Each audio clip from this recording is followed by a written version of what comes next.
dibacakan oleh Al-Ustaz Irfan Farhadi. Kepada yang bertugas waktu dan tempat kami nyatakan.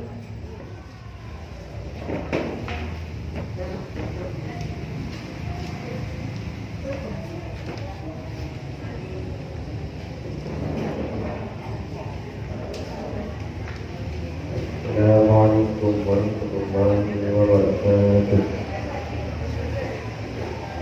A'udzu billahi minasyaitonir rajim.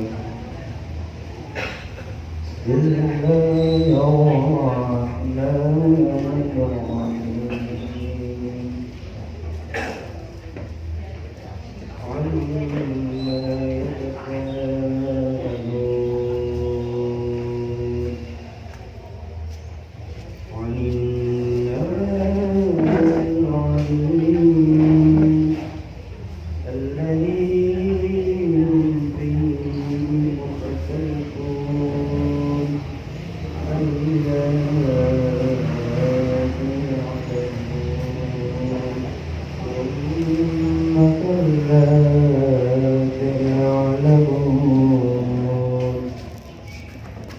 ألم نجعل له بنيانا والجبال أوتادا وخلقناكم أزواجا وجعلنا نومكم سباتا وجعلنا الليل لباسا وجعلنا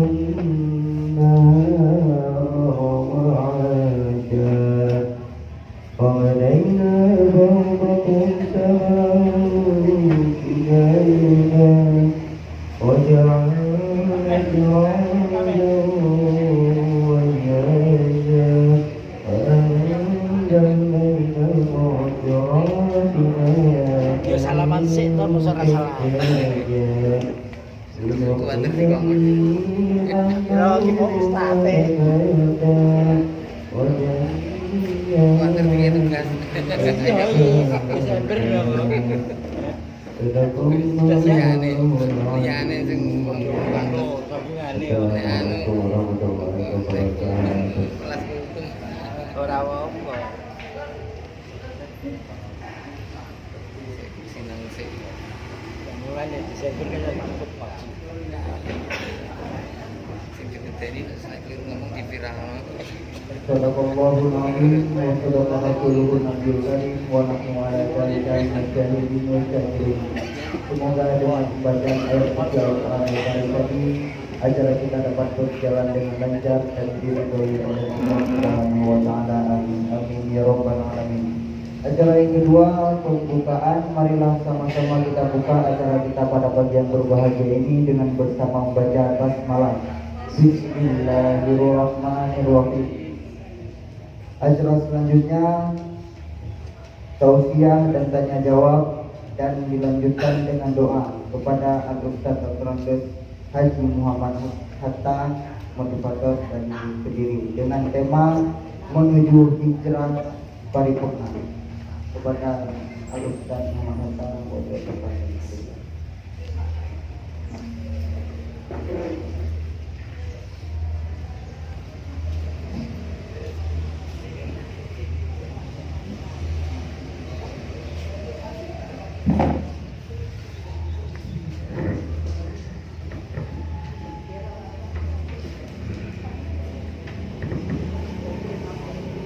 Bismillahirrahmanirrahim.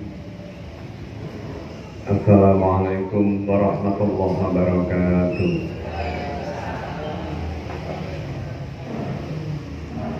Innal hamdalillah nasta'inuhu wa nastaghfiruh wa na'udzu billahi min shururi anfusina wa min sayyiati a'malina. May yahdihillahu fala mudilla lahu wa may yudlil fala hadiya lahu. Asyhadu an la ilaha illallah wa asyhadu anna Muhammadan abduhu wa rasuluhu la nabiyya ba'da. Allahumma shalli ala Muhammadin wa ala alihi wa sahbihi ajma'in. Qala Allah ta'ala fi Qur'anihil Karim, a'udzu billahi minasy syaithanir rajim. يا أيها الذين آمنوا اتقوا الله حق تقاته ولا تموتن إلا وأنتم مسلمون. وقال أيضا أعوذ بالله من الشيطان الرجيم يا أيها الذين آمنوا اتقوا الله وقولوا قولا سديدا يصلح لكم أعمالكم ويغفر لكم ذنوبكم ومن يطع الله ورسوله فقد فاز فوزا عظيما. Amma ba'd. Alhamdulillah, Bunda yang dirahmati Allah, kembali dimuajahkan oleh Allah. Sekitar mungkin saya 1 tahun, Bunda ya, Bapak Ibu, hampir 1 tahun tidak berhadapan dengan jamaah yang sangat militan ini jamaah-jamaah militan. Karena hari Ahad itu godaannya besar, ya. Dan alhamdulillah panjenengan semua saged rawuh bisa hadir dalam keadaan sehat walafiat, sehat fisik, sehat rohani, sehat ekonominya. Kalau ekonomi aminnya mesti buanter, itu fitrah manusia. Salawat salam semoga senantiasa teriktikad di qalbi wa qawlu bil lisan wa afalu bil arkan ala Rasulillahi sallallahu alaihi wasallam. Bunda yang dirahmati Allah, pagi hari ini kita mengangkat tema karena masih aromanya aroma Muharram, aromanya aroma tahun baru Hijriah, sehingga kemudian kita mengangkat sebuah tema yang masih berkaitan dengan hijrah. Dan peristiwa hijrah ini atau hakikat hijrah lebih tepatnya, itu adalah hakikat yang selalu terjadi dalam kehidupan kita. Hakikat yang disebut oleh Ibnu Hazm sebagai intiqal, perpindahan, minadz dzulumat ilan nur, dari kegelapan kehidupan menuju ke cahaya yang terang benderang, dari kehidupan sempit menuju kehidupan yang lebih lapang dan luas, dari kehidupan yang tak tertuntun menjadi kehidupan yang tercahayai oleh hidayah Allah Subhanahu wa Ta'ala. Maka peristiwa hijrah memang sudah tak terjadi lagi secara fisik, tetapi secara rohani ini terus kemudian terjadi pada setiap diri, setiap orang, yang kemudian menjadikannya akan senantiasa ada sepanjang kehidupan manusia di atas bumi ada. Bunda yang dirahmati Allah, terawali firman Allah yang termaktub di dalam Al-Quran surah Al-Baqarah, surah kedua, di ayat ke-218. Di mana Allah Subhanahu wa Ta'ala menyampaikan, A'udzubillahi minasyaitonirrajim, Innal ladzina amanu wal ladzina hajaru wa jahadu fi sabilillah ulaika yarjuna rahmatallah wallahu ghafurur rahim.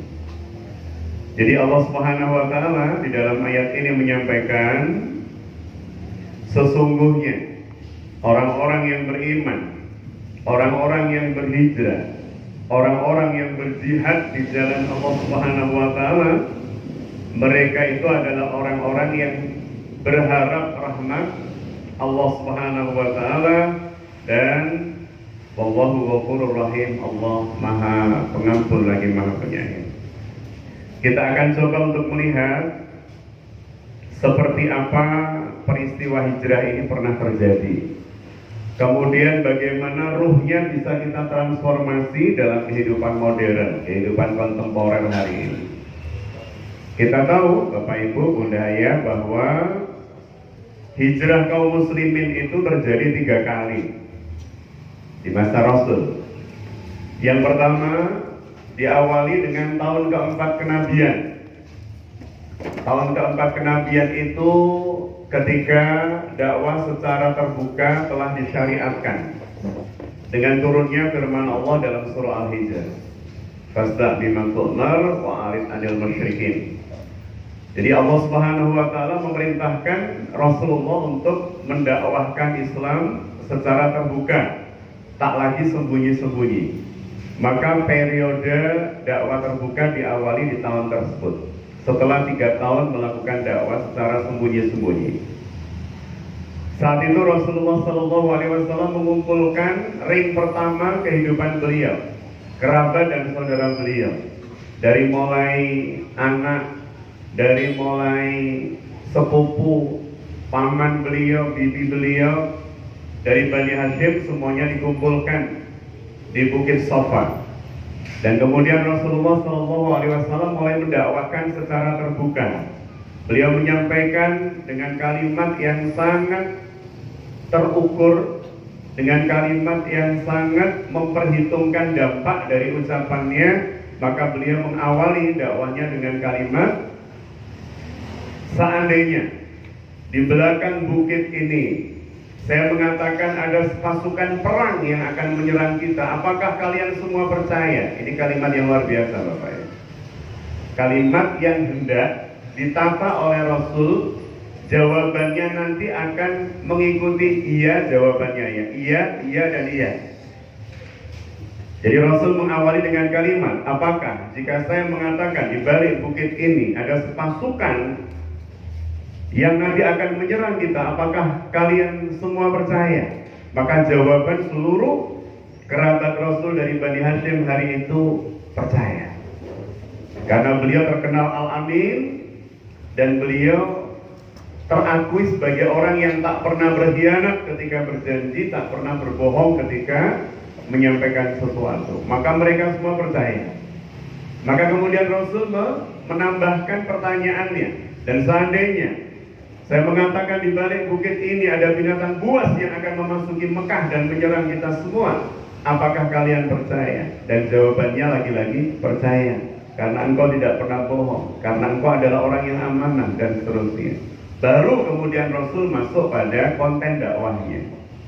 Jadi kadang dalam dakwah itu cara menyampaikan sesuatu agar supaya kita mendapat hasil maksimal itu ditata sedemikian rupa, dan kita belajar dari konsep komunikasi seorang komunikator terbaik yang bernama Muhammad bin Abdullah. Yang ketiga, baru beliau mengatakan, sesungguhnya aku telah mendapatkan wahyu dari Allah melalui Jibril alaihissalam, katakanlah la ilaha illallah Muhammadur Rasulullah, maka kalian akan selamat dan mendapatkan ampunan dari Allah, terbebaskan dari azab api neraka Allah. Mayoritas di antara mereka mengiyakan, tetapi ada salah satu paman dari Rasulullah SAW yang bernama Abdul Uzza. Laqab atau sebutannya, julukannya adalah Abu Lahab, yang dia langsung mengangkat tangan sambil duding Kanjeng Nabi dan kemudian mengatakan, tabban yada ya Muhammad alihada jama'tana, celaka engkau wahai Muhammad, apakah karena hal yang sesepele ini engkau mengumpulkan kami? Kenapa dia mengatakan begitu Bapak Ibu yang dirahmati Allah? Kenapa kemudian penolakan itu langsung muncul dari kalimat Abu Lahab atas apa yang disampaikan Rasul? Yang pertama, Abu Lahab, Amr bin Hisham atau Abu Jahal, Utbah bin Abi Mu'id, Al-As bin Wa'il, Umayyah bin Holam. Ini adalah tokoh-tokoh Mekah yang menguasai ekonomi masyarakat Mekah. Sehingga ketika kemudian yang disampaikan oleh Muhammad Rasulullah SAW dianggap mengancam ekonomi mereka, maka yang muncul penolakan. Di mananya ancaman ekonominya, di mananya? Wong Rasul cuma mengatakan, jika kalian percaya pada Allah dan aku sebagai Rasul, maka kalian selamat. Di mananya mengancam ekonominya? Di dua kalimat itu, Pak Bu. Di kalimat pertama, katakanlah bahwa tidak ada ilah kecuali Allah. Itu langsung mereka terpukul secara ekonomi. Kenapa? Karena nama yang saya sebutkan tadi itu adalah pengusaha besar di Mekah, produsen Tuhan. Mereka produsen Tuhan, Pak. Karena Tuhan waktu itu ada yang dibuat dari tepung yang diadoni, dikeringkan. Tuhan waktu itu ada yang terbuat dari kayu yang diukir, dipahat. Tuhan waktu itu ada yang terbuat dari batu dipahat. Logam sampai logam mulia. Jadi Tuhan itu ada yang Tuhan ekonomis sampai Tuhan VIP harganya. Maka hari itu ada orang datang ke toko yang etalasenya dipasang Tuhan, Bu. Jadi kalau mereka datang, Mas mau beli apa? Tuhan. Tuhan yang mana? Yang ekonomis atau Tuhan yang VIP? Tuhan yang ekonomis dari tepung itu. Maka dikisahkan oleh Umar bin Khattab radhiyallahu an, di masa jahiliyah kami itu jahilnya, bodohnya itu luar biasa. Bisa dibayangkan menyembah Tuhan dan Tuhannya dari tepung. Kalau dia termasuk fuqara masakin, masa paceklik Tuhannya bisa dimakan. Mohon maaf Tuhan lapar, tidak ada makanan, tangan panjenengan tak ambil dulu. Sampai akhirnya kepala Tuhan diambil, sampai Tuhannya tidak tersisa karena sudah masuk dalam perut. Baru kali ini ada Tuhan dalam perut penyembahnya. Tapi itu terjadi. Jadi produsen-produsen Tuhan itu merasa kalau yang disampaikan oleh Muhammad bin Abdillah itu diyakini tidak ada Tuhan kecuali Allah, bangkrutlah mereka, Pak. Yang dipikir ekonomi, yang dipikir apa, dapurnya nggak kepul, yang dipikir lambungnya nggak keisi. Maka kemudian Abu Lahab menolak bukan karena yang disampaikan Rasul benar, tapi karena yang disampaikan Rasul membahayakan dapurnya. Maka hari ini ada nggak kira-kira menolak kebenaran karena masalah dapur, Bapak? Itu terjadi di masa lalu. Jadi ditolak. Maka ketika kemudian penolakan itu terjadi, perlawanan mereka terhadap dakwah yang disampaikan Rasul secara terbuka juga terbuka. Penyiksaan dan kezaliman yang mereka lakukan juga dilakukan secara terbuka. Para majikan yang budak-budaknya masuk Islam disiksa secara terang-terangan. Sebutlah misalnya Habbab bin Al-Ard radhiyallahu anhu. Habbab itu juragannya adalah pandai besi. Maka disebutkan di dalam Sirah Ibnu Hisham, siksaan yang dialami oleh sahabat Habbab itu dimasukkan dalam selongsong besi, diputar-putar di atas bara api. Bilal bin Rabah ketika tidak mau mencambuki Ammar bin Yasir karena Ammar masuk Islam. Bilal bin Rabah yang juga diketahui Islam oleh majikannya Umayyah bin Khalaf dikasih cemeti cambuk. Disuruh untuk mencambuk Ammar bin Yasir. Istri buat cambuk dia. Tapi Bilal tidak melakukannya. Maka kemudian Umayyah bin Khalaf menyiksa Bilal dengan cara ditelanjangi bagian atas tubuhnya. Setelah itu diseret Pak pakai kuda dari mulai Darun Nadwa yang sekarang depannya Hijr Ismail sampai pintu gerbang Makkah yang sekarang ada monumen Qur'annya. Diseret sejauh itu. Nyampe di sana kemudian dicambuki sampai duel dadanya. Tak sekedar itu kemudian ditindih batu besar untuk menghancurkan tulang iganya. Dan dia terus mengucapkan kalimat ahad, ahadun ahad, ahadun ahad, kata Imam At-Tabari dalam tafsirnya. Beliau mengatakan bahwa saat itu menafsiri surah Al-Hijr tadi tentang dakwah terbuka. Beliau mengatakan bahwa Bilal saat itu baru hafal suratul Ikhlas. Dan beliau hafalnya bagian belakangnya saja, sehingga teriakannya ahad, ahad, Allahu ahad, ahadun ahad. Bunda Ayah, para sahabat di masa lalu cukup hafal surah sependek itu bisa menjaga akidahnya dengan cara luar biasa, Pak. Hari ini mungkin banyak orang hafalan Qur'annya panjang, tapi kemudian banyak yang terselewengkan akidahnya. Bahkan ada yang terbeli akidahnya. Naudzubillah summa naudzubillah. Jadi kita melihat seperti itulah didikan Rasul di masa itu. Ketika siksaan terus-menerus terjadi, maka kemudian diputuskan oleh Rasul bahwa hijrah dibolehkan. Maka pergilah berhijrah di tahun kelima kenabian, dipimpin oleh seorang sahabat namanya Utsman bin Maz'un. Ada kurang lebih 12 orang sahabat yang ikut, termasuk putri Kanjeng Nabi namanya Ruqayyah dengan sang suami siapa, Bunda Ayah? Ayo berhadiah jagraknik. Namanya Utsman bin Affan. Utsman itu menantu Rasul, Bapak. Utsman itu satu-satunya laki-laki yang pernah menikah dengan 2 anak Rasul. Tentu tidak dalam waktu yang bersamaan. Yang pertama adalah Ruqayyah yang diajak hijrah ini. Kemudian wafat Ruqayyah, maka Rasul menikahkan Utsman dengan putrinya yang lain namanya Ummi Kulthum. Makanya Utsman itu mendapat julukan Dzun Nurain, yang memiliki dua cahaya mata. Cahaya matanya Rasul, qurrata a'yun beliau, Ruqayyah dan Ummi Kulthum. Bahkan ketika Ummi Kulthum wafat, Kanjeng Nabi dawuh, seandainya saya memiliki anak perempuan lagi, maka aku akan nikahkan dengan Utsman. Ini berarti menantu favorit Bapak. Orangnya pemalu luar biasa Utsman bin Affan. Nah ini beliau ikut hijrah. Hijrahnya gak lama. Hijrahnya hanya 6 bulan. Karena setelah itu kemudian mereka kembali karena ada sebuah peristiwa yang disebut dengan Ghoronik. Hari ini kita tidak berbicara tentang itu. Yang intinya Utsman bin Affan, Utsman bin Maz'un, Ruqayyah dan para sahabat yang melakukan hijrah pertama kali kemana Bapak Ibu? Hijrah pertama kali ke Habasyah atau Ethiopia.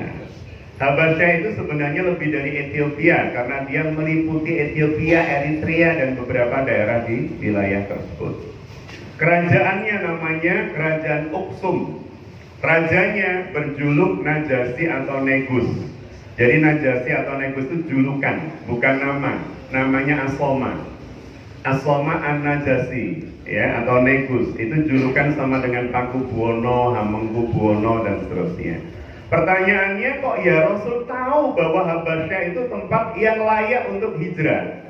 Ini kalau ditelusuri Bapak Ibu subhanallah, ternyata kakeknya Kanjeng Nabi itu eksportir kayu gaharu dari Mekah ke Habasyah. Abdul Muthalib yang nama aslinya Syaibah bin Hashim bin Abdul Manaf. Kita lebih kenal beliau dengan sebutan Abdul Muthalib. Kok bisa disebut Abdul Muthalib dari nama Syaibah? Syaibah itu yang berambut putih uban kan artinya Syaibah.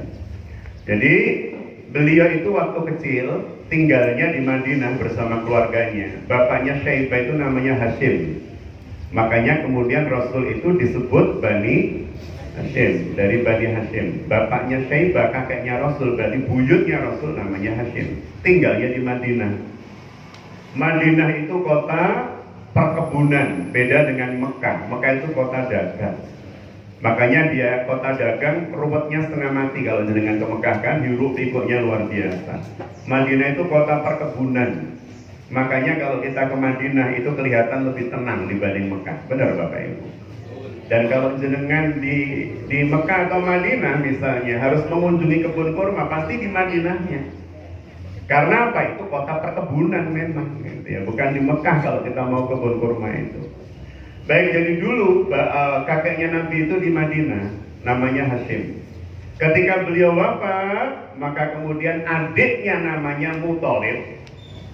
Muthalib itu kemudian mendatangi Muthalib bin Abdi Manaf, itu kemudian mendatangi keponakannya ini di Madinah dan kemudian diajak ke Mekah. Jadi Syaibah ini diajak ke Mekah. Muthalib itu terkenal sebagai pedagang budak dan samsara, maklar.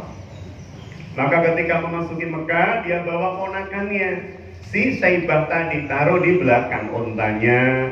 Ketika kemudian memasuki kota Mekah, orang-orang teriak-teriak. Muthalib membawa budak baru, budak anak-anak, padahal itu keponakannya, anaknya Hashim. Maka sejak hari itu dipanggil dengan sebutan Abdul Muthalib, hambanya Muthalib. Jadi nama aslinya Syaibah bin Hashim bin Abdul Manaf. Baik, jadi kita kembali. Dulu Syaibah atau Abdul Muthalib itu adalah eksportir kayu gaharu Bunda Ayah dari Mekah ke Habasyah. Jadi beliau memang sudah tahu dan paham topografi Habasyah itu seperti apa, rajanya seperti apa. Maka sejak kecil Rasul sering mendapat cerita dari sang kakek ini tentang Habasyah. Maka tidak kaget ketika beliau menyatakan tempat hijrah terbaik buat kalian adalah Habasyah. Harus lewat Laut Merah tuh, atau muter 5.870 kiloan kalau lewat darat. Kalau lewat Laut Merah lebih cepat. Baik, itu hijrah pertama, balik lagi ke Makkah. Setelah itu karena penindasan terus-menerus dilakukan oleh musuh-musuh Allah, akhirnya kemudian diizinkan hijrah kedua. Kurang lebih 83 orang dengan 12 diantaranya adalah wanita. Hijrah yang kedua ini dipimpin oleh sepupu Rasul, kakaknya Ali bin Abi Thalib, salah seorang pahlawan perang Mu'tah, namanya Ja'far. Ja'far bin Abi Thalib. Ja'far ini yang memimpin hijrah kedua. Nanti kita akan tahu dari hijrah kedua ini sebuah dialog panjang antara Ja'far dengan Najasyi berkaitan dengan Maryam, berkaitan dengan Isa bintu Maryam dan seterusnya. Bunda yang dirahmati Allah, tapi tujuan kita tidak membincang hijrah di Habasyah ini. Ini sekedar informasi pengetahuan buat kita, tambahan. Baik, hijrah kedua dilakukan selama beberapa bulan, bahkan beberapa tahun, karena nanti para sahabat itu baru kembali dari hijrah Habasyah yang kedua itu ketika Rasul sudah berada di Madinah. Nah, sekarang kita masuk pada hijrah Madinah. Kata kuncinya di sini berkaitan dengan hijrah. Hijrah pertama dan kedua Rasul tidak ikut. Yang bergerak hanya para sahabat. Ini menunjukkan seorang pemimpin itu harus mendahulukan keselamatan yang dipimpin. Pemimpin itu mikir dirinya itu carry, terakhir. Sahabat-sahabat, rakyat, masyarakat harus selamat dulu, harus tercover dulu, baru kemudian berpikir aku atau saya. Dan itulah Rasul. Beliau adalah seorang pemimpin yang memiliki karakter empat hal utama yang kita kenal dengan istilah FAST, FAS. Ada fatona, ada amanah, ada sidik, ada tabligh.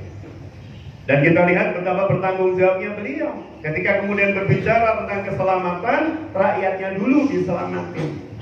Baru kemudian beliau yang terakhir bersama Abu Bakar, Ali, sama putri beliau yang bernama Zainab. Kenapa Zainab tidak hijrah duluan sebelum ayahnya? Karena suami Zainab yang namanya Abul As bin Rabi itu masih musyrik. Jadi Rasul itu pernah punya menantu musyrik, namanya Abul As bin Rabi. Tetapi punya menantu musyriknya itu karena beliau sudah punya menantu itu sebelum jadi nabi. Jadi Rasulullah itu punya menantu Abul As itu sebelum jadi nabi. Ketika beliau menjadi nabi dan rasul, menantunya tidak mau mengakui beliau sebagai nabi dan Rasul. Sampai nanti di ujungnya Abul As ini akan memiliki kisah luar biasa, romantis, penuh dengan lika-liku dengan sang istri Zainab, sampai kemudian nanti juga masuk Islam. Seluruh menantu Rasul muslimin hebat. Baik, pada saat kemudian Rasulullah SAW mau hijrah, beliau sudah memprediksi, sudah memperkirakan hijrah pasti tidak gampang, hijrah pasti tidak mudah. Melakukan perjalanan sejauh berapa Bunda Ayah? Kalau hari ini 470 kilo Makkah Madinah. Kalau dulu pasti lebih. Kenapa? Kok dulu lebih panjang jarak tempuhnya dibanding sekarang? Kalau sekarang kendaraan ketemu dengan gunung dipapas dari jalan sekarang kerajaan Saudi. Kalau dulu ketemu gunung belok muter. Makanya lebih jauh dulu. Dan jenengan bisa bayangkan, berjalan dari Makkah menuju Madinah kurang lebih 500 kilo kalau dulu, atau bahkan lebih, dalam keadaan menaiki onta, bukan kuda. Kuda lebih cepat jalannya, tapi menaiki onta. Yang kurang lebih kalau Makkah dan Madinah atau Makkah menuju Madinah kurang lebih sekitar 5 atau 6 hari. Tapi itu ditempuh oleh Rasul lebih dari 8 hari. Kenapa? Karena sebelum meluncur ke Madinah Rasul muter dulu. Jadi kalau kursi bunda itu Madinah, itu Pak ya. Kalau kursi bunda itu Madinah, ini Mekah, maka posisi Madinah itu berada di utara, posisi Mekah itu berada di selatan. Rasul harusnya bergerak menuju utara, tapi tidak.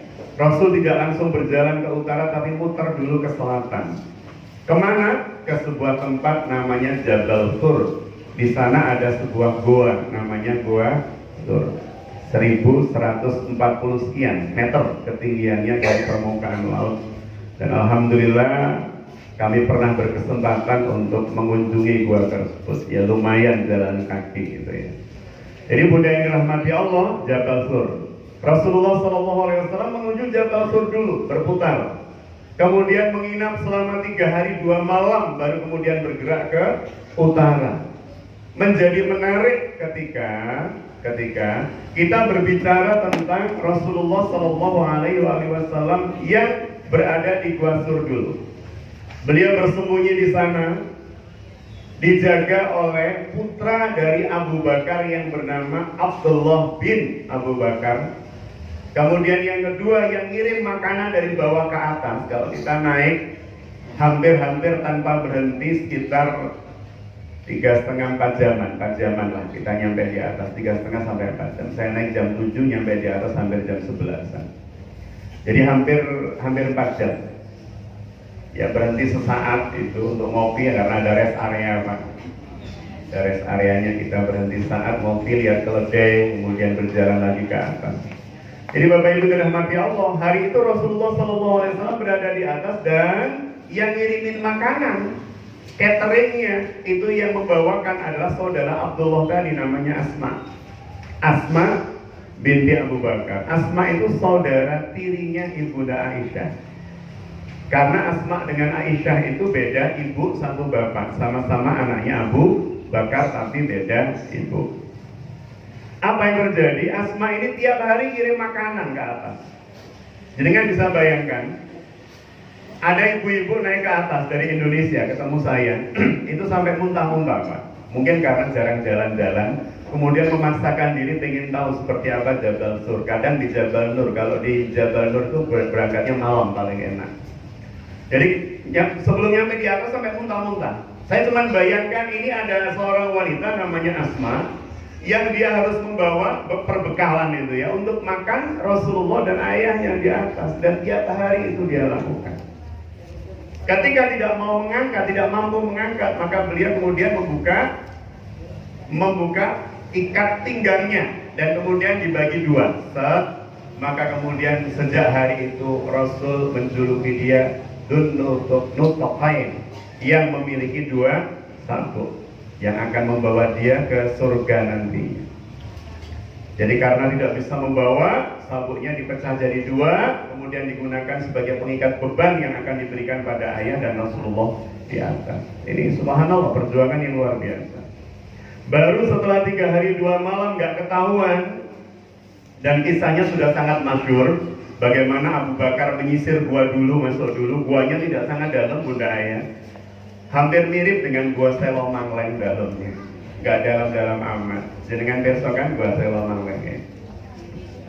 Itu kalau kemudian Abu Jahal ya dan konco-konconya itu diluk sedikit gitu ya. Jadi kalau kemudian mereka itu merundukkan tubuhnya sedikit, pasti udah kelihatan kaki Abu Bakar dan Rasul.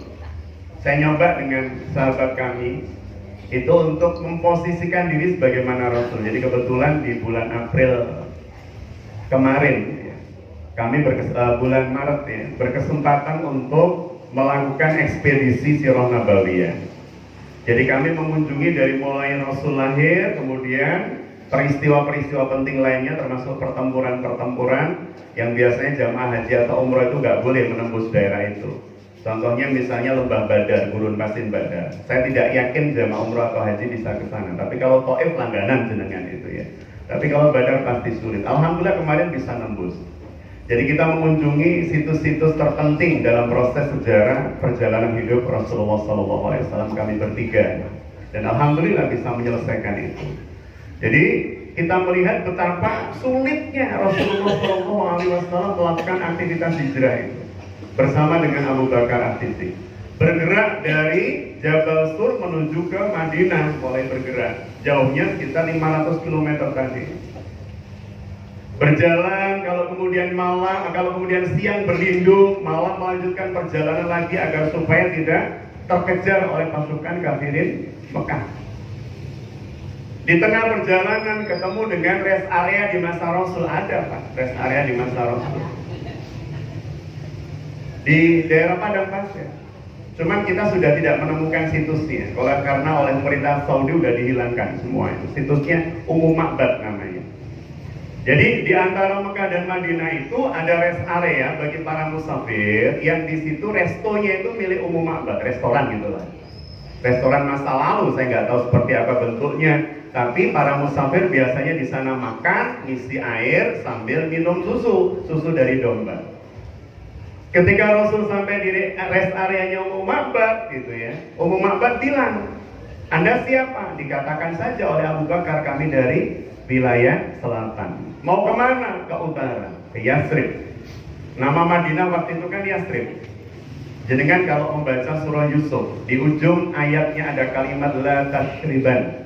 Itu adalah kalimat Yusuf terhadap saudara-saudaranya. Yathrib itu maknanya kotor. Yathrib itu maknanya kumpulan hal-hal yang buruk.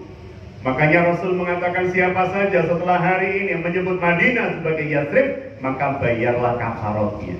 Maka mereka mendapatkan denda, nggak boleh. Kemudian memanggil Madinah dengan sebutan Yathrib. Jadi Rasul menuju Yathrib, mampir di Ummu Ma'bad. Saat mampir di Ummu Ma'bad, mau disuguhin susu.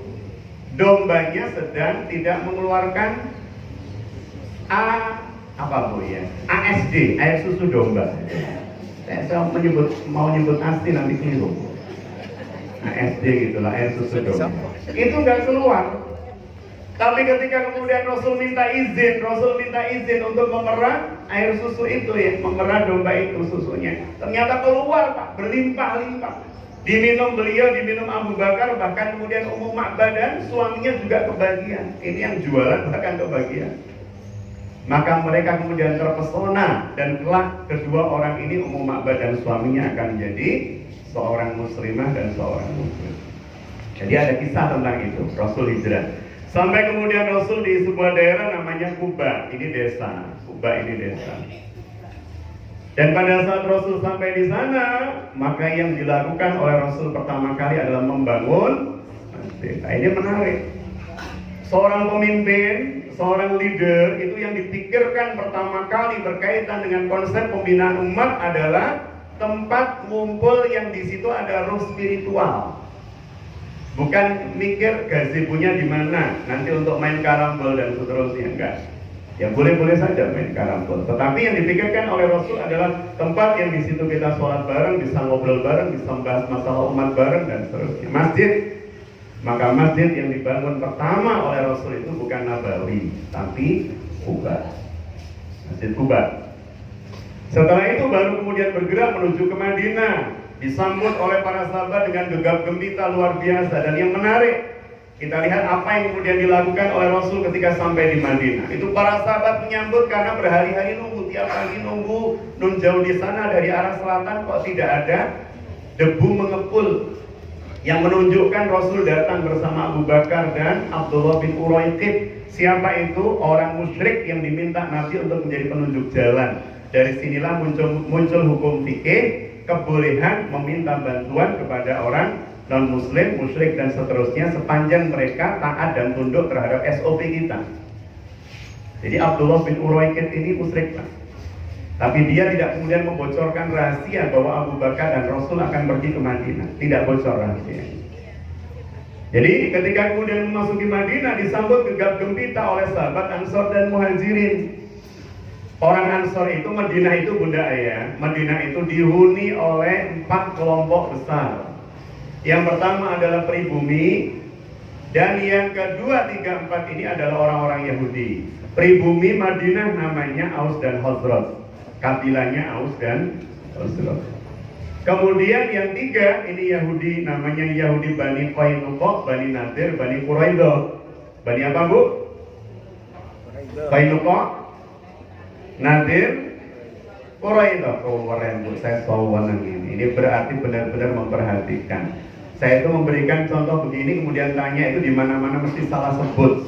Ternyata di Islamic Center Gontor Nganjuk semuanya terjawab benar, gitu ya. Insya Allah nanti dapat hadiah Bu ya. Umroh ngumpulnya di Madinah Bu ya. Bapak Ibu yang dirahmati Allah,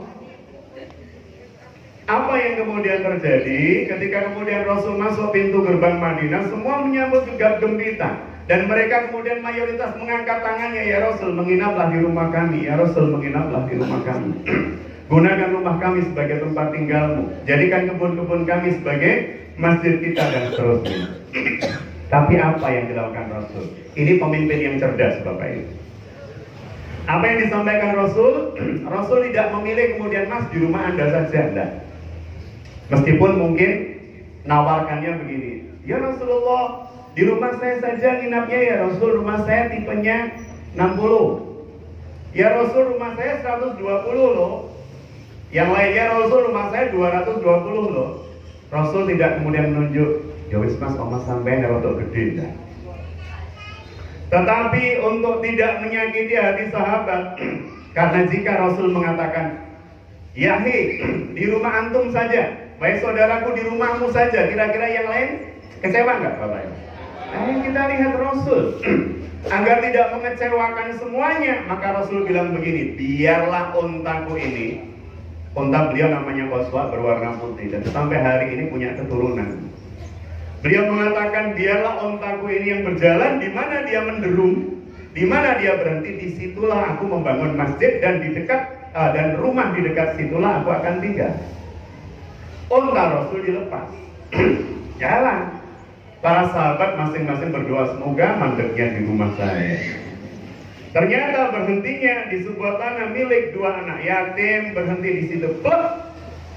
Dan rumah yang paling dekat dengan onta Rasul berhenti itu adalah rumah dari sahabat yang bernama Abu Ayyub Al-Ansori, yang makamnya ada di pintu gerbang Konstantinopel. Coba bayang.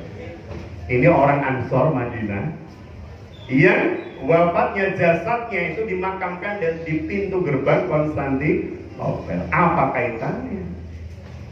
Karena laki-laki yang bernama Abu Ayyub Al-Ansori ini pernah mendengar Rasulullah Shallallahu Alaihi Wasallam bersabda,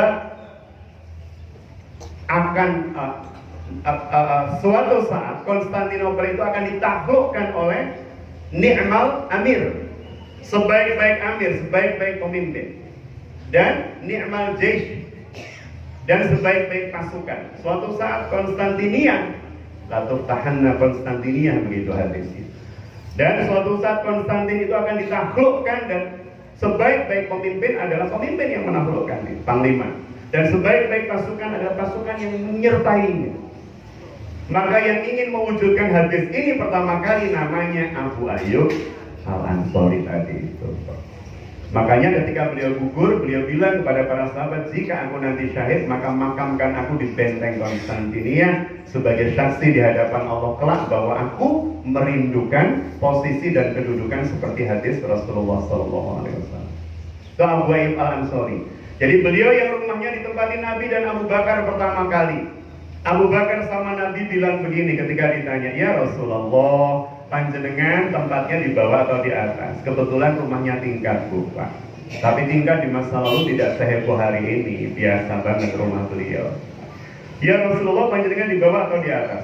Kata Rasul, karena mungkin akan ada banyak orang yang akan menemuiku, biarkan aku di bawah.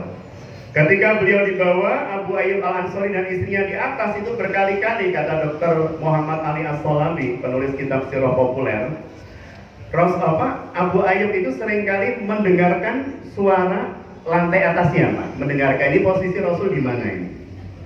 Kalau Rasul kira-kira di sini, maka beliau menjauh, agar supaya kaki beliau itu tidak di atas Rasul.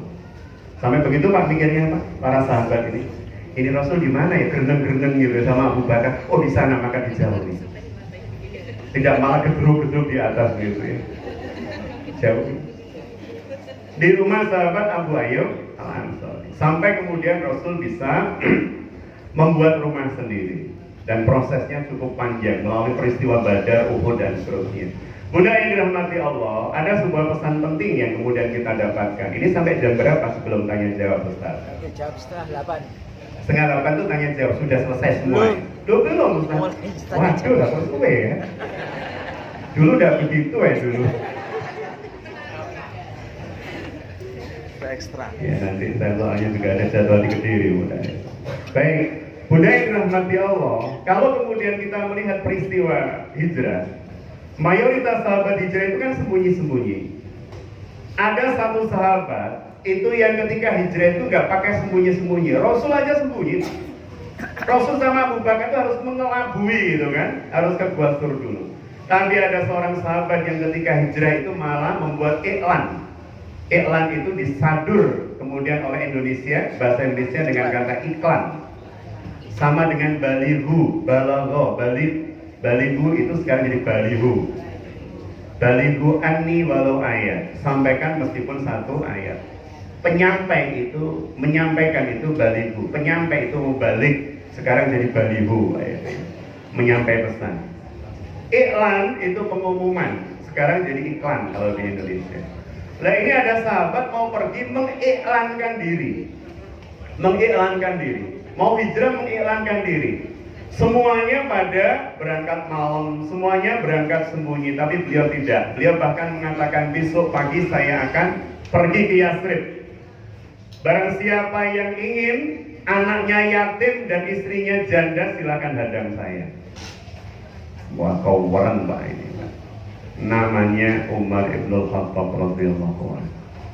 Laki-laki yang dituliskan oleh Dr. Muhammad Hussein Haikal di dalam sejarah Umar, biografi Umar, laki-laki yang tingginya kalau beliau itu naik bigal itu persilangan kuda dengan keledai.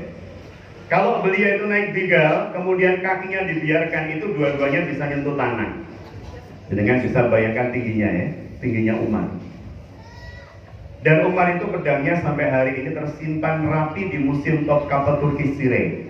Panjangnya 1,5 meter, bobotnya 50 kilo dan itu dipegang satu tangan. Itu Umar. 50 kilo, 1,5 meter, dan itu pedang itu kan dipegang ujungnya masalahnya Pak. Kalau dipegang tengahnya sih kita mungkin masih kuat itu ya. Pegang ujungnya, titik beratnya taruh di ujung, itu kan jadi berat banget, berat dikalikan dengan lengannya kan begitu jadi. Itu dipegang satu tangan. Dan Umar ini Masya Allah memang ya, karena fisiknya luar biasa dahsyat. Beliau itu pernah ketika jadi khalifah Amirul Mukminin, lebih tepatnya beliau lebih suka dipanggil Amirul Mukminin. Itu kalau pas subuh, pas meluruskan barisan, itu pernah terjadi beliau meluruskan barisan kemudian wahing Pak. Dan ketika bersin beliau itu 4 makmum terjengkang. Itu Umar. Mungkin besoknya terus gak ada yang di belakang kalau gitu ya. Jadi subhanallah, seperti itulah Umar. Dan Umar sudah menantang, besok saya akan hijrah. Kalau ada yang ingin anaknya jadi yatim dan istrinya janda, silahkan tunggu saya di pintu gerbang Mekah. Dan beliau aman akhirnya ya. Tidak ada yang kemudian orang yang mencari biang kerok ya. Lebih baik menghindar. Umar ini kata Rasulullah gitu ya. Umar ini kata Rasulullah, seandainya dia melalui sebuah jalan, maka setan lebih baik melalui jalan yang lain daripada Umar. Tapi ya bukan benar-benar begitu, tapi itu kalimat Rasul untuk menunjukkan Al-Faruqnya itu seperti itu. Al-Faruqnya itu sampai seperti itu. Setan itu kalau ketemu Umar di jalan Wahidin Sudiryosodo, mending lewat jalan Panglima Sudirman itu. Boleh perkoro itu kan. Baik. Bunda yang dirahmati Allah, maka pasca hijrah kita lihat bagaimana kemudian penerjemahannya dalam kehidupan kontemporer. Ketika Rasul hijrah, yang pertama dibangun tadi masjid. Yang kedua mempersaudarakan antara yang pertama muhajirin dengan muhajirin, ansor dengan ansor, aus dengan khosroj, yang memang ini perang, selalu perang, sering perang. Coba Bunda ya, tadi saya bilang Madinah itu dihuni oleh berapa kelompok? 4. Yang pertama pribumi, Aus dan Khazraj. 2, 3 dan 4 Yahudi. Posisi Madinah itu begini Pak. Posisi Madinah kalau jenengan di Madinah ya. Kalau jenengan keluar dari Masjid Nabawi menuju Baqi, hadapkan tubuh jenengan ke utara. Pasti lihat Bukit Uhud. Kita keluar dari makam Rasul tuh, ya, kemudian menuju ke makam Baqi Al-Gharqad. Jenengan menghadap utara, pasti kelihatan tuh Bukit Uhud, jaraknya cuma 6 kilo. Nah posisi Madinah itu begini. Kalau ini arah Mekah, nih. Posisi Madinah itu di sebelah utaranya, Bapak Ibu itu kosong. Di sini ada Bukit Uhud.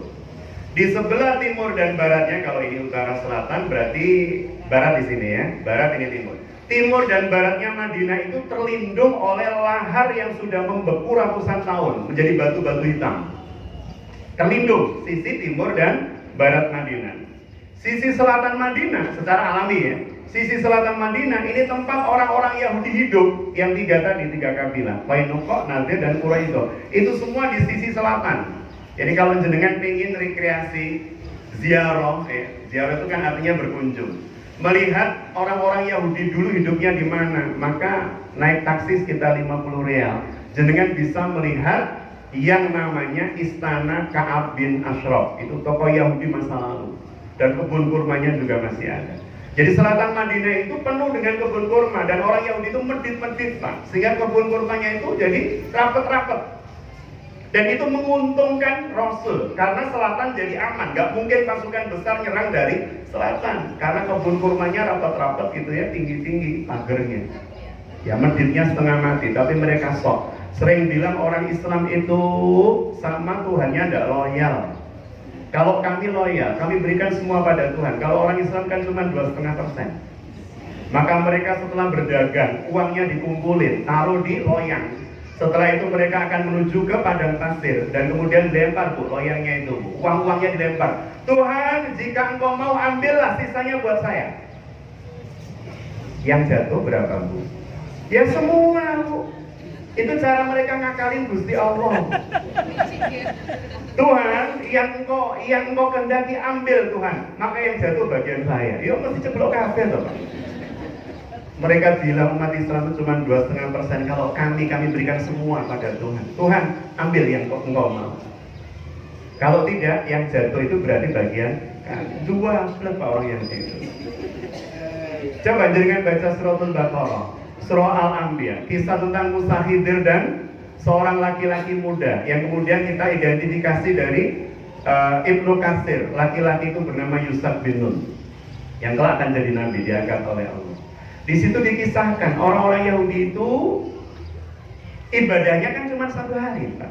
Yaumus Sabat, hari Sabat, hari Sabtu. Dan Allah menguji mereka dengan cara yang sederhana. Pada saat hari Minggu sampai hari Kamis, itu Pak, mereka boleh kerja. Dan mayoritas mereka adalah nelayan. Karena kisahnya ini kisah tentang nanti nyambungnya ke Khidir, Musa sama Yusuf bin Nun tadi itu. Pantai itu kan. Jadi mereka sebagai nelayan. Mereka ketika kemudian hari Minggu sampai hari Jumat kerja, nyari ikan dan seterusnya. Oleh Allah diuji. Hari Minggu sampai hari Jumat ikannya sepi itu. Hari Sabtu pas mereka khusus ibadah nggak boleh kerja, ikannya ngeceng keluar, Pak. Mereka kemudian ngelirik, waduh ini Tuhan bikin masalah dengan kita. Maka kita buat perhitungan dengan Tuhan. Caranya bagaimana? Pada saat hari Jumat jelang hari Sabtu, kan tuh ikannya munculnya Sabtu tuh. Maka hari Jumat mereka kemudian membuat lubang, membuat palung di pantai, dikeroi itu, Bu, pasirnya seret, sehingga pada saat hari Sabtu ikan itu keluar masuk ke dalam palung itu belum. Tapi mereka ngambilnya dari hari Sabtu, kan nggak boleh. Ketika ikan-ikan itu sudah masuk, ditutup. Ya Tuhan, kami tidak ngambil loh. Besok baru kami ambil. Ini Bapak di Al-Quran 2 blek umat ini. Makanya Musa itu pengalaman menghadapi umat yang paling dablek. Makanya nama yang paling banyak disebut dalam Al-Quran itu Musa alaihissalam 136 kali. Ibrahim hanya 80 sekian kali. Rasul diminta untuk melihat siapa? Musa. Ketika menghadapi tantangan dari orang-orang yang keji, kejam, dolim, maka seakan-akan Allah tidak berkata, lihatlah Musa, umatnya Musa itu lebih blek Muhammad dibanding umatmu. Diselamatkan dari laut merah. Mereka sudah selamat, Bani Israel itu sampai di ujung. Harusnya kan alhamdulillah, matur sembah ya Allah, Engkau berikan kami keselamatan. Enggak, Pak. Nyampe di ujung itu kan mereka melihat Samiri yang sedang menyembah sapi dari emas yang bisa bicara. Begitu Pak Bu ya? Ya kan? Ayo, berarti tidak baca surah Al-Anbiya ini ya.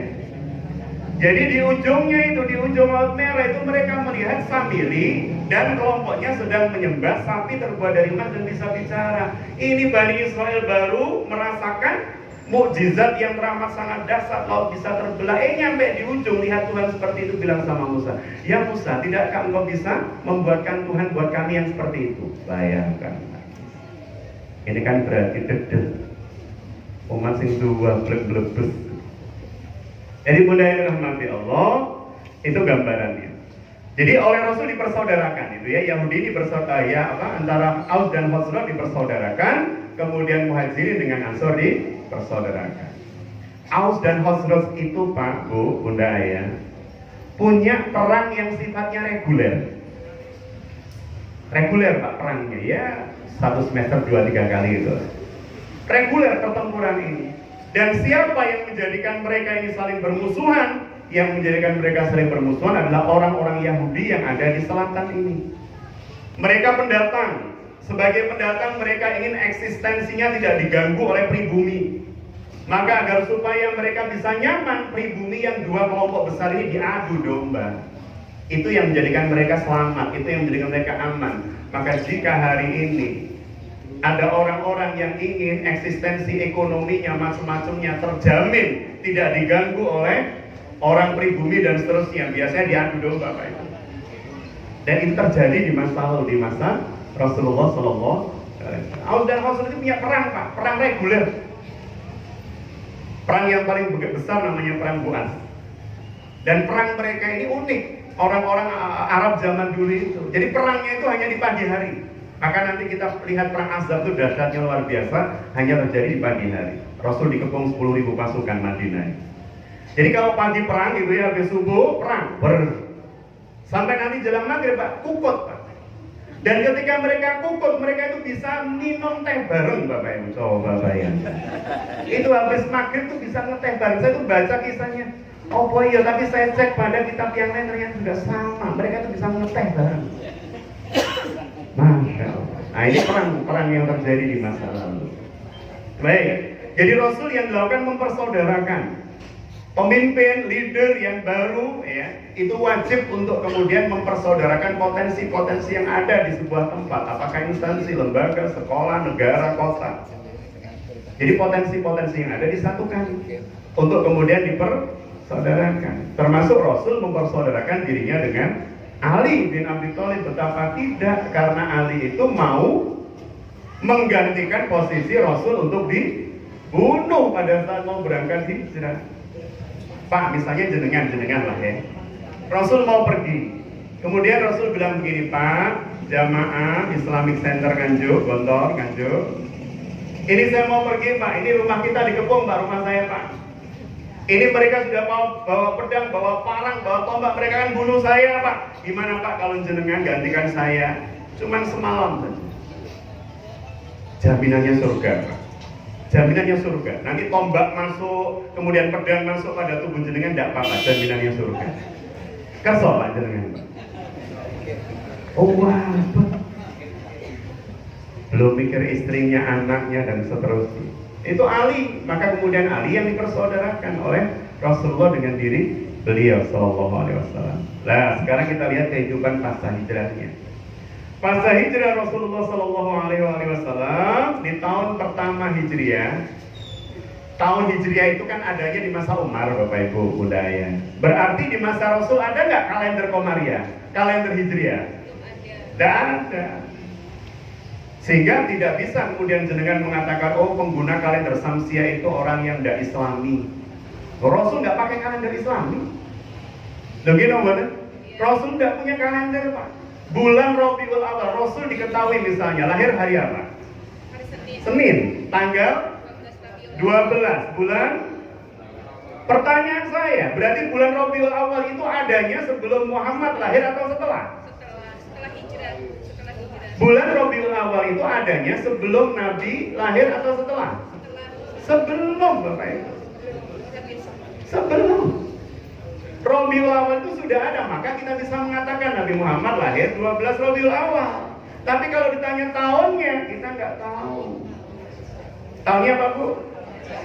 Ya, tapi ya nggak usah lihat saya begitu. Bilang gajah lihatnya puas lihat saya dengan 12 Rabiul Awal tahun gajah, karena memang belum ada tahun, tapi bulannya sudah ada, harinya sudah ada, tanggalnya sudah ada. Maka Rabiul Awal itu sudah ada, Pak, masa jahiliyah. Ramadan itu sudah ada masa jahiliyah. Syawal itu sudah ada masa jahiliyah. Coba jenengan belajar sirah atau membaca kitab-kitab sirah kehidupan sebelum Rasul.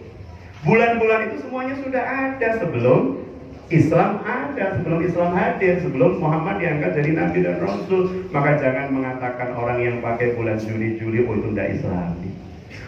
Ini loh pakai Rabiul Awal, ini loh pakai Muharram, itu bulan yang sudah ada di zaman jahiliyah. Mereka kalau nakal kemudian sampai berarti melok jahiliyah. Padahal kan esensinya bukan masalahnya, bukan itu, masalahnya bukan di situ masalahnya. Maksud saya begini Bunda, ini saya contohkan ya Bapak Ibu ya. Disebut Syawal, Syawal itu artinya apa Pak Bu? Meningkat Bunda, benar, meningkat, peningkatan. Dia masdar, peningkatan. Artinya apa artinya? Biasanya kalau diulas di acara halal bihalal kan begini ulasannya itu. Kita memasuki bulan Syawal, bulan peningkatan ibadah. Benar begitu Bapak Ibu? Coba kita lihat sejarahnya, apa benar Syawal itu peningkatan ibadah? Syawal itu peningkatan benar. Maknanya peningkatan benar. Tetapi kenapa kok disebut dengan Syawal atau peningkatan? Karena dari mulai masa Ibrahim alaihissalam sampai masa Rasulullah SAW, ibadah haji itu kan terus ada, meskipun pola dan bentuknya aneh-aneh. Tawaf yang searah jarum jam, tawaf yang dilakukan tanpa baju, tawaf yang dilakukan dengan tepuk tangan sambil bersiul, kan begitu ibadahnya. Tapi haji, mereka berhaji. Nah kalau kemudian ditanya Syawal itu kenapa kok kemudian artinya peningkatan? Maksudnya apa? Karena sejak bulan Syawal Pak, Mekah itu volume penduduknya jadi meningkat. Kan bulan haji itu Syawal, Dzulqa'dah, Dzulhijjah, gitu kan? Jadi ketika Syawal, Mekah itu menjadi penuh orang. Karena penuh itulah kemudian diberi nama Syawal. Meningkat, volume masyarakatnya meningkat, volume penduduknya meningkat. Jadi bukan, tidak ada kaitan dengan peningkatan ibadah, tapi kita mengafirmasi, kan boleh mengafirmasi, memaknai, disesuaikan dengan namanya. Rasul itu sering mengafirmasi, jadi afirmasi itu boleh. Oh dia termasuk NLP, hipnoterapi, ilmu yang tidak Islami loh, gimana? Nah, Rasul itu mengafirmasi diri. Dalam perjanjian Hudaybiyah, utusan Mekah itu namanya Suhail bin Amr. Rasul langsung bilang begini, dia yang diutus, berarti Allah memudahkan kita. Kenapa? Karena namanya Suhail. Suhail itu dari akar kata sahal, Ustaz Sahal. Dari akar kata sahal, artinya mudah, gampang. Maka dengan mengirim dia orang-orang Mekah, insya Allah akan memudahkan kita. Itu kan mengafirmasi. Ini namanya Suhail, berarti gampang, berarti mudah, berarti ringan, begitu. Demikian pula dengan Syawal, kita boleh mengafirmasi. Syawal itu artinya peningkatan. Semoga ibadah kita menjadi meningkat. Boleh. Ramadan artinya apa? Panas, membakar. Kenapa seperti itu? Di zaman jahiliyah Ramadan sudah ada. Kenapa artinya panas? Atau apa kaitannya? Karena Ramadan itu hadirnya di bulan-bulan kering, bulan-bulan panas. Maka disebut Ramadan, itu yang membakar. Hari ini kita mengafirmasi semoga dengan Ramadan dosa-dosa kita dibakar gitu kan. Tapi tidak kemudian kita mengatakan bahwa Ramadan itu hadirnya setelah Muhammad jadi Nabi. Enggak, dan itu sudah ada di masa jahiliyah. Bunda yang dirahmati Allah, maka setelah kemudian hijrah yang dilakukan Rasul mempersaudarakan.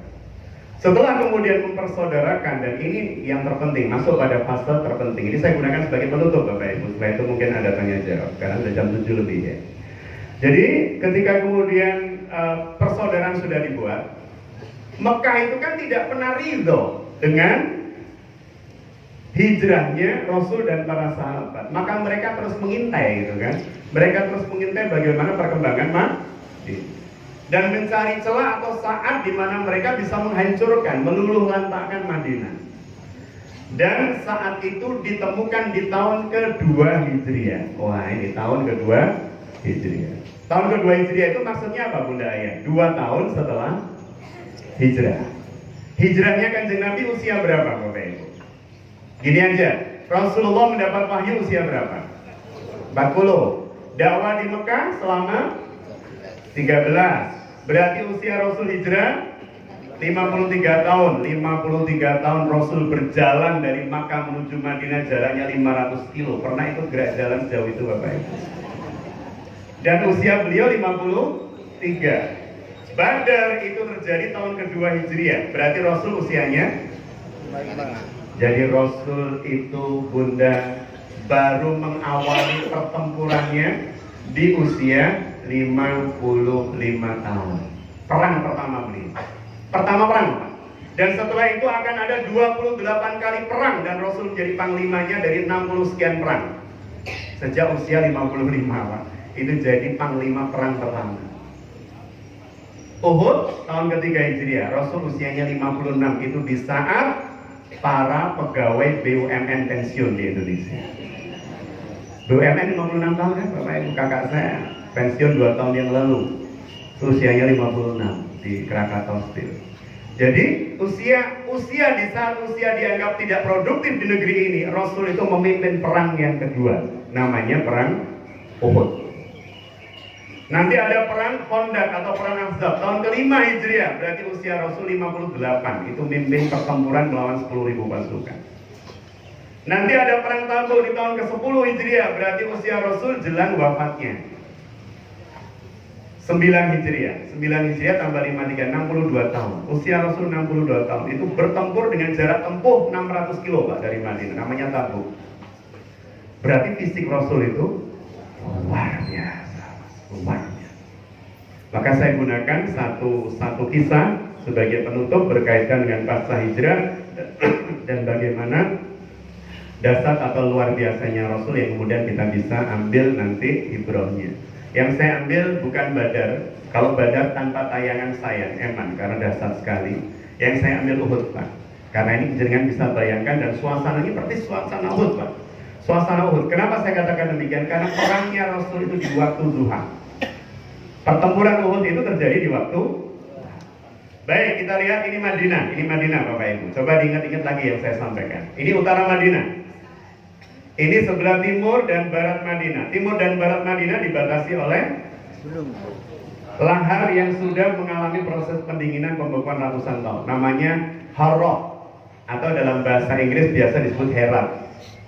Di sini Harrahnya. Kemudian di sebelah selatan terlindungi oleh kebun-kebun kurma milik orang-orang Yahudi Qainuqa, Nadir dan Quraidah. Tinggi-tinggi, rapat-rapat, gak mungkin pasukan lawan bisa masuk sini apalagi bawa kuda, bawa unta dan seterusnya. Satu-satunya Madinah yang bisa diserang berarti lewat utara. Makanya dalam perang Ahzab tahun kelima Hijriah itu parit itu dibuat di sini Pak. Parit itu dibuat di sebelah utara Madinah, panjangnya 5.000 hasta. 5.000 hasta itu kurang lebih 2,5 km. Kedalamannya tinggal 3,5 meter, lebar paritnya itu 5 meter. 5 meter, 3,5, panjangnya 2,5 kilo. Itu gali tanah Madinah yang berbatu-batu dan berpasir-pasir dengan cangkul, dengan kapak karena tidak ada bulldozer. Betapa waktu itu beratnya. Tapi saya nggak cerita Ahzab ini, saya cerita Uhud. Uhud itu bukitnya di sini. Ini pintu utara Madinah nih. Uhud bukitnya ada di sini. Orang-orang Mekah menuju ke tempat ini. Rasul mendengar informasi bahwa orang Mekah yang datang itu 3.000 pasukan. 3.000 pasukan itu sama dengan jumlah penduduk Madinah. Jumlah penduduk Madinah. Maka yang dilakukan oleh Rasul menghimpun siapapun yang bisa diajak berperang. Jumlahnya ketemu 1.000 orang. Berangkat dari Madinah, 1.000 orang ini di tengah-tengah sebuah tempat namanya sekarang Mustalah. Jadi ada masjid antara pintu gerbang Madinah. Kalau jenengan mau ziarah ke Syuhada Uhud, ada masjid namanya Masjid Mustalah. Masjid tempat beristirahat, ya rest area tadi. Rasul dari Madinah, pintu gerbang Madinah menuju Uhud, sempat istirahat di sini untuk menginspeksi pasukan. Dan kita lihat bagaimana seorang pemimpin yang luar biasa. Menginspeksi pasukan, jangan-jangan ada orang tua yang tidak layak ikut perang ikut. Jangan-jangan ada anak-anak yang ternyata benar ditemukan 14 anak yang gelik-gelik ikut. Saking semangatnya anak-anak. Usianya masih dibawa balik, dibawa balaghus sa'ya, dibawa usia anak yang bisa berusaha. Maka kemudian 14 anak ini diantara mereka ada Abdullah bin Umar, ada Abdullah bin Amr bin As dan seterusnya. Dipulangkan, ayo leh, boleh leh. Gak boleh ikut. Tapi ada 2 yang kemudian menyatakan, ya Rasulullah, saya adalah pelempar panah yang baik. Namanya Roma itu kan pelempar panah, pelepas panah maksudnya. Jika engkau izinkan saya ikut, insya Allah saya akan berguna. Diuji dulu oleh Rasul, coba mana? Benar, beberapa kali kena, kamu boleh ikut. Temannya kecil yang lain gak mau pulang, ya Rasul saya gak mau pulang. Kenapa? Karena kalau saya gulat dengan dia itu selalu menang. Yang mana tadi? Kalau saya gulat dengan dia ya Rasulullah menang. Diadu Pak oleh Rasul. Coba. Ternyata benar beberapa kuncian berhasil. Blok. Ini mungkin nenek moyangnya Habib Nurmagomedov. Berhasil tuh. Plak. Maka dia boleh hari itu di Uhud itu ada 2 anak kecil boleh ikut perang. Pasukan sudah mulai berangkat. Berapa orang? 1000, tetapi ternyata ada 300 orang yang desersi. Lari. Siapa ini melarikan diri? Pimpinannya namanya Abdullah bin Ubay bin Salul. Ini tokoh munafik nomor 1 di Madinah. Di Madinah kita baru kenal munafik, di Mekah tidak ada. Jenengan baca ayat-ayat Makkiyah itu tidak ada penjelasan munafik. Madinah ayat munafik itu banyak. Kenapa? Karena Mekah tadi kota apa Bu, Pak? Bisnis. Kota perdagangan, kota bisnis. Orang-orang seperti itu biasanya kalau ngomong itu, mohon maaf, lek-lekan itu ya. Apa adanya. Muhammad, saya nggak suka dengan kamu, itu orang Mekah. Muhammad, dakwahmu tidak kami terima, kami menolak, kami mengusir kami. Itu gaya Mekah. Tapi gaya pekebun, gaya petani nggak begitu. Diam-diam jerokok atau kemburi, diam-diam gunting dalam lipatan, itu Madinah. Maka munafik baru dikenal di Madinah. Ayat-ayat Madaniyah itu mengungkap kemunafikan cirinya seperti apa dan seterusnya. Karena Rasul baru bertemu dengan tokoh-tokoh munafik itu di Madinah. Lah itu desersi, udah mau berangkat 1000 orang, tiba-tiba 300 pulang. Kira-kira semangat sahabat gimana? Sempat turun Bapak ya.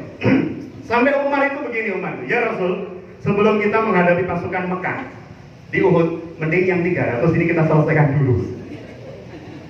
Kata Rasul, enggak. Mereka saudara kita.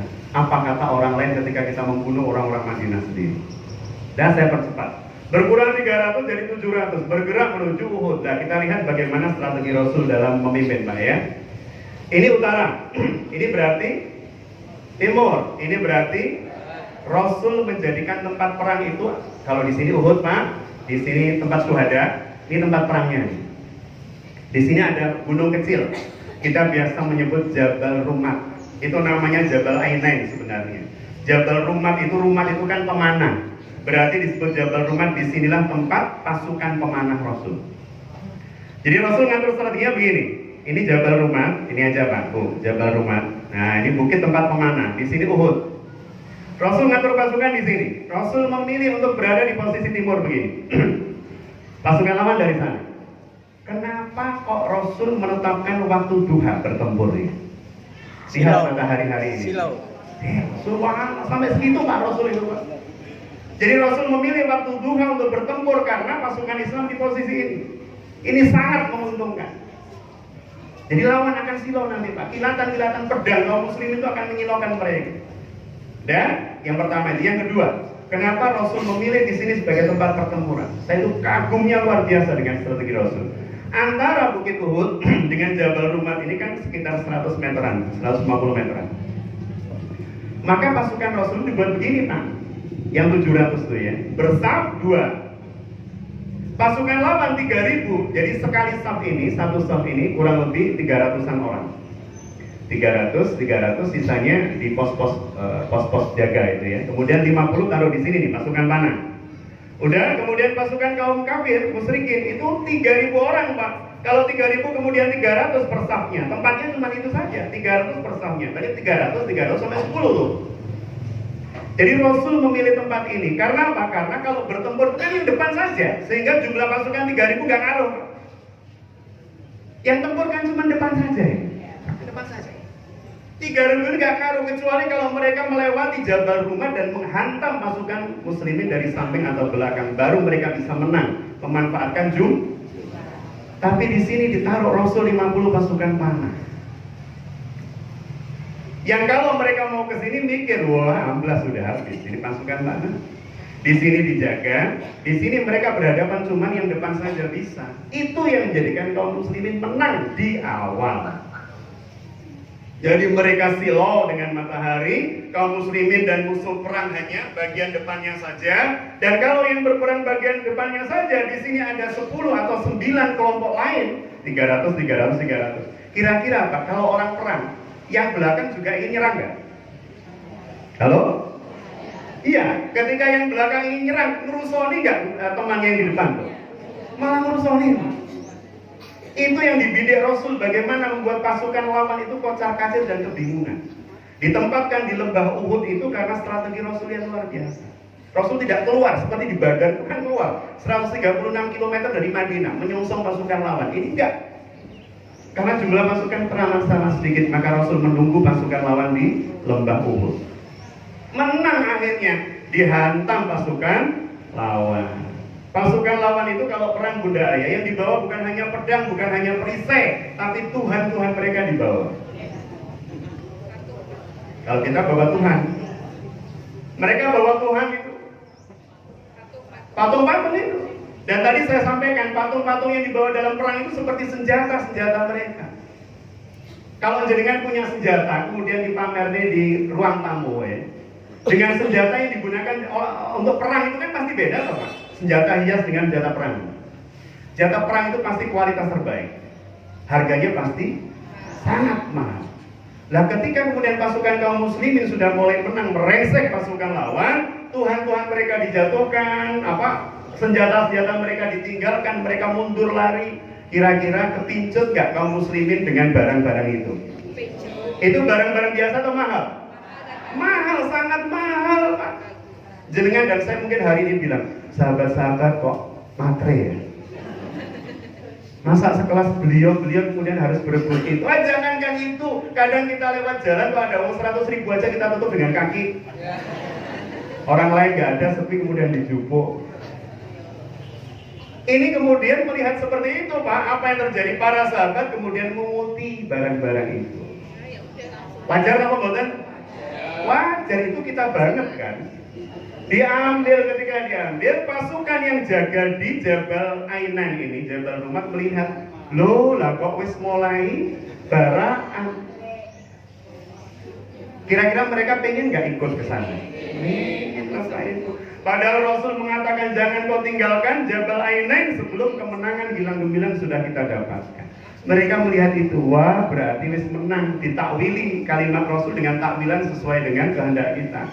Padahal sebelum kemenangan jangan turun. Mereka sudah menganggap loh kan menang. Pokoknya ngambil kan berarti sudah menang. Turunlah 48 orang, tersisa cuma 2. Yang 48 turun ikut ngambili Khalid bin Walid dengan 200 pasukan kavalerinya. Khalid waktu itu mimpin pasukan kavaleri. Dia belum muslim. Dia baru muslim tahun ke-7 Hijriah. Ini terjadi tahun ke-3 Hijriah. Khalid bin Walid melihat ini kosong gunungnya, langsung dia menggerakkan 200 pasukan sedang menghantam, memutar dan menghantam kaum muslimin dari belakang. Selesai Pak, kaum muslimin sudah. Sampai kemudian kocar kacir morat marit dalam keadaan menghadap sana, meskipun kita sedang mendesak lawan, tapi kalau menghadap sana tiba-tiba diserang 200 pasukan dari belakang. Pertanyaan saya, kira-kira kuda-kuda kita, unta-unta kita ikut kocar kacir noboten? Kalau kuda-kuda itu ikut kocar kacir lari ke sana kemari, dia akan menjadikan temannya ikut takut gak? Kocar kacir gak karu-karuan Pak kondisinya. Maka hari itu manusia yang wajahnya paling mirip dengan Nabi, namanya Mus'ab bin Umair, itu yang membawa panji Rasulullah, dibunuh oleh namanya Ibnu Qumah. Ada yang menyebut Qomiyah. Dia membunuh Mus'ab bin Umar sambil mengatakan kutilah Muhammad, karena pakai baju perang. Wajah Mus'ab itu mirip dengan Rasul. Kutilah Muhammad, kami telah membunuh Muhammad. Itu beberapa sahabat langsung duduk kelenger, ditaruh senjata mereka. Buat apa bertempur kalau Rasul sudah wafat? Tapi kemudian beberapa sahabat yang lain serta Umar mengatakan, kalimatku terbalik. Jika Rasul sudah meninggal, apalah arti hidup buat kita? Ayo perang. Itu gaya Umar begitu. Yang lain sudah, Rasul sudah wafat, untuk apa perang dan naruh, tak lemprok sudah. Tapi Umar mengatakan, lah kalau Rasul sudah wafat, untuk apa kita hidup? Sekalian menyusul beliau.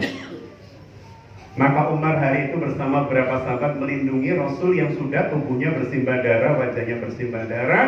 Beberapa pelor helm beliau itu melesak sampai ke dahi beliau. Ini sudah bercucuran darah. Dan saya tutup dengan apa yang dilakukan oleh Tolha bin Ubaidillah dan Abu Ubaidah al-Jarrah. Tolha bin Ubaidillah itu menjadikan tubuhnya tameng Rasul, sehingga senjata lawan itu melesak di dalam tubuh maupun wajahnya. Ini sudah berdarah-darah. Ya Rasul, naiklah engkau ke bukit. Beliau menjadi tamengnya. Abu Ubaidah al-Jarrah melihat darah Rasulullah SAW keluar. ya Rasulullah, biarlah aku mengeluarkan pelor-pelor besi itu dari kepalamu. Tapi tidak dengan tangan, karena nggak tega melihat Rasul nyeri, sakit. Wajah Rasul menyerinya, beliau nggak tega. Ya Rasulullah, biarkan aku mengeluarkannya dengan gigiku. Dirangkul Rasul, bismillahirrahmanirrahim, dan setiap mengeluarkan pelor, satu gigi beliau pecah. Jadi ada beberapa gigi beliau pecah waktu itu, dan para sahabat mengatakan, sungguh gigimu lebih mendahului ke surga dibanding engkau ya Abu Ubaidah. Dan tidak ada wajah sahabat yang ketika giginya hilang menjadi lebih tampan kecuali Abu Ubaidah. Panjenengan pernah Pak lihat orang kok gigi ya ongkong tambah tampan Pak? Maka kata Abdullah bin Mas'ud, dan tidaklah kami melihat wajah Abu Ubaidah itu lebih cakep dibanding sebelumnya. Masya Allah. Allah alam bisawab seperti apa ya. Jadi seperti itulah gambaran hijrah yang dilakukan oleh Rasul, sehingga kita berharap energi perubahan itu kemudian kita dapatkan, sebagaimana Bilal yang mempertahankan akidah luar biasa, sebagaimana Rasul dan para sahabat yang mempertahankan din ini juga dengan cara luar biasa. Semoga itu menginspirasi panjenengan kula sami untuk juga menjadi hamba-hamba yang menetapi keyakinan kita, akidah kita, hingga kelak kita pulang kembali menuju Allah Subhanahu wa taala dalam keadaan husnul khotimah insyaallah. Baik, mudah-mudahan dirahmati Allah. Kalau ada pertanyaan monggo. Cukup satu atau setengah. Ibu-ibu udah ada? Boten. Bapak-bapak? Boten nonton. Ini Bapak monggo.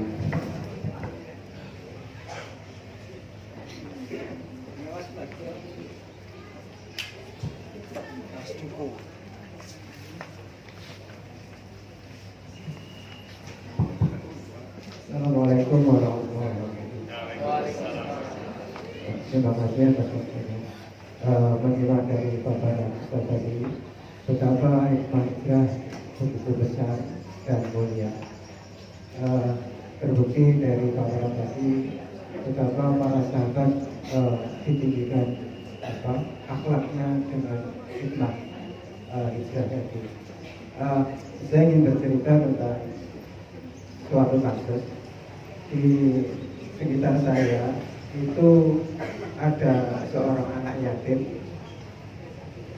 dia papa, dan kemudian mengalami gangguan jiwa. Ketika saya berpapasan dengan anak tersebut, saya hanya bergumam mengucapkan istighfar.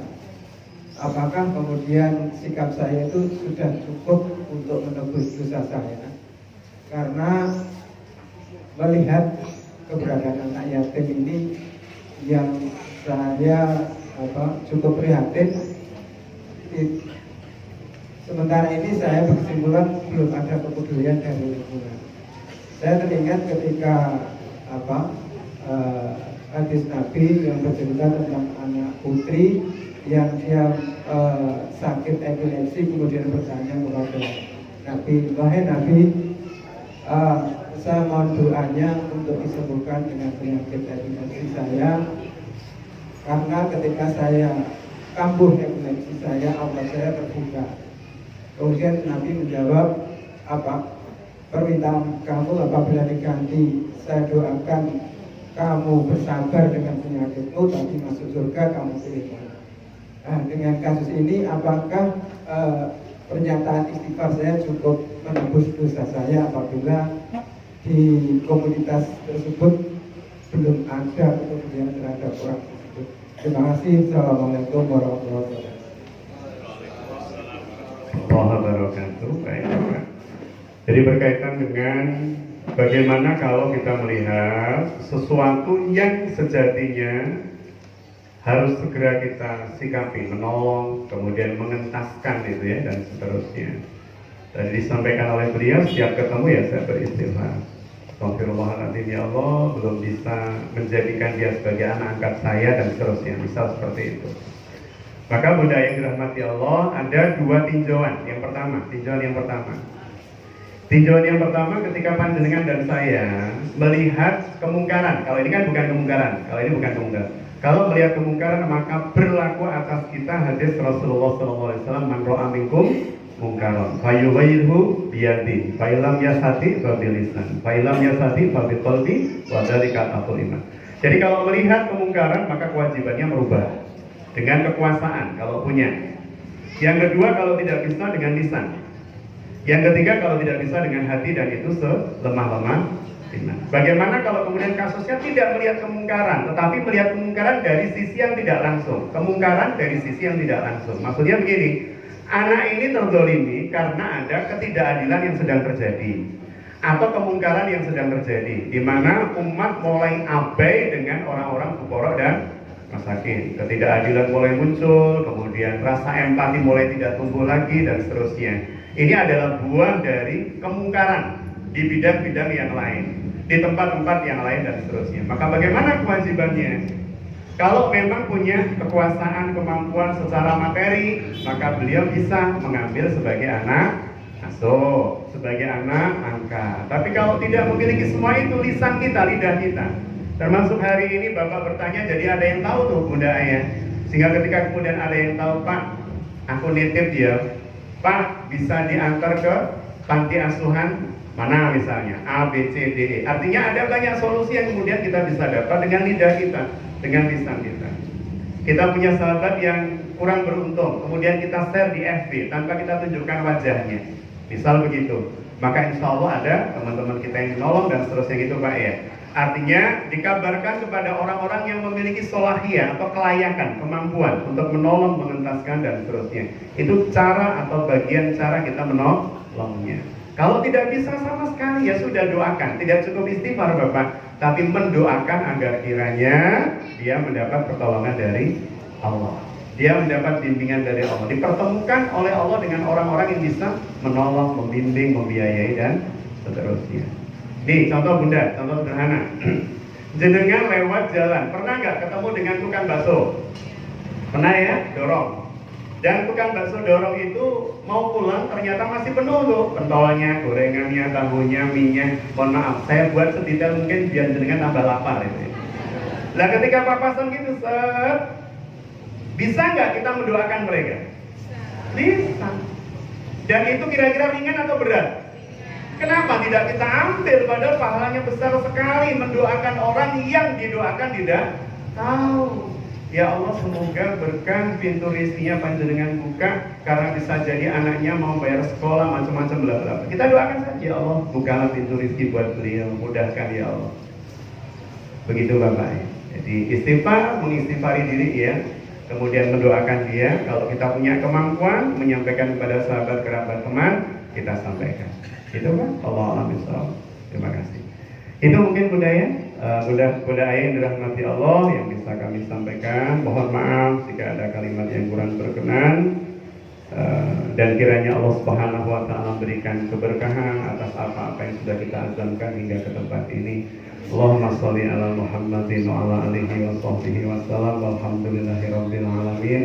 Rabbana amanna bima anzalta wa tabi'na rasul faktubna ma'asy syahidin. Rabbana la tuzigh qulubana ba'da idh hadaytana wa hab lana min ladunka rahmah innaka antal wahhab.